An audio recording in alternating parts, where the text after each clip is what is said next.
اعوذ باللہ من الشیطان الرجیم، بسم اللہ الرحمن الرحیم، اللہم صلی علی سیدنا و مولانا محمد معدن الجود والکرم وعلی آلہ وبارک وسلم۔ محترم خواتین و حضرات، السلام علیکم۔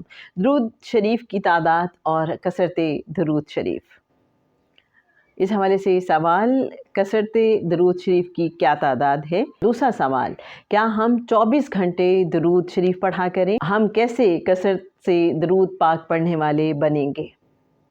اس حوالے سے آئیے دیکھتے ہیں ڈاکٹر انیلا دستی صاحبہ اپنی کتاب برکات درود و سلام اور زیارت رسول صلی اللہ علیہ وآلہ وسلم میں کیا لکھتی ہیں: ہم کسی بھی بزرگ یا مرشد کے بتائے ہوئے درود ایک خاص تعداد میں جب پڑھیں گے تو انشاءاللہ ہم کثرت سے درود پاک پڑھنے والوں میں شمار ہوں گے۔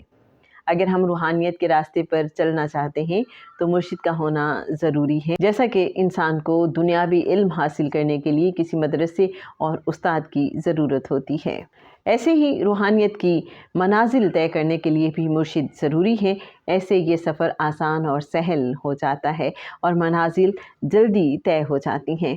خیر، اگر کسی کا مرشد نہیں ہے تو وہ بھی درود اگر کسی خاص تعداد میں پڑھے گا تو کثرت سے پڑھنے والوں میں شمار ہوگا۔ کتاب فیضان سنت میں لکھا ہے کہ حضرت شیخ عبدالحق محدث دہلوی رحمۃ اللہ علیہ کثرت درود کی تعریف بیان کرتے ہوئے فرماتے ہیں کہ روزانہ کم سے کم 1000 مرتبہ درود پاک ضرور پڑھیں، نہیں تو 500 دفعہ پڑھیں۔ کچھ بزرگ روزانہ 300 دفعہ اور کچھ نماز فجر اور عصر کے بعد 200 دفعہ پڑھنے کی تلقین فرماتے ہیں، اور کچھ کہتے ہیں کہ سونے سے پہلے یعنی سوتے وقت پڑھنے کی عادت ڈالنی چاہیے۔ شیخ عبدالحق محدث دہلوی رحمۃ اللہ علیہ مزید فرماتے ہیں کہ روزانہ کم از کم 100 مرتبہ درود پاک ضرور پڑھنا چاہیے۔